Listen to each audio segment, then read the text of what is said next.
Just filling up the boss bags. This is a high-grade diatomaceous earth. It's a 10 micron product.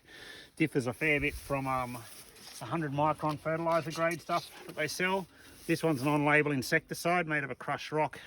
We put them in these boss bags that are sold through heaps of different shops now.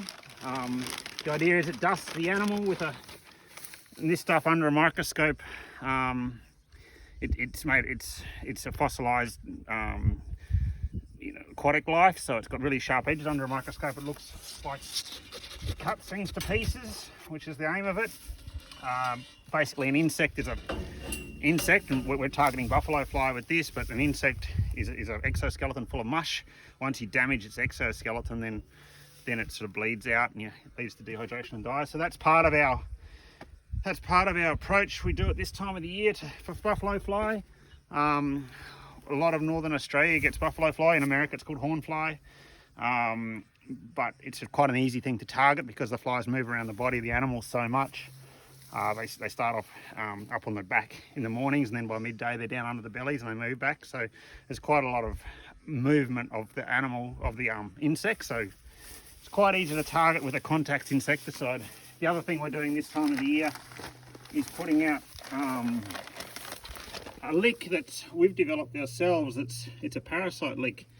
We put a thing called allicin in. A lot of people use sulfur for managing internal and external parasites in livestock, but the problem with sulfur is it can't be absorbed in great quantities. About 5 grams a day is all they can take in an animal, and even then there's many forms of sulfur that aren't available to the animal until you add a thing called allicin. And allicin is a byproduct of garlic, or it's made from garlic that hasn't been heated or dried. It's got to be in a liquid form.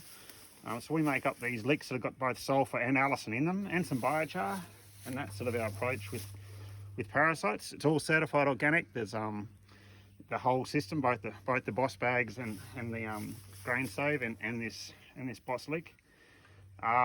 There's a bit of a lead time on getting allicin to work. Allicin usually takes about 3 weeks to get going. So you need to start feeding it as soon as you see any flies. We've just started to see a bit of fly now. It's warmed up, it's got some moisture, and that 3 weeks coincides with the life cycle of a lot of parasites too. So we know we've got to beat that first life cycle to the fore. So we put out the boss lick now.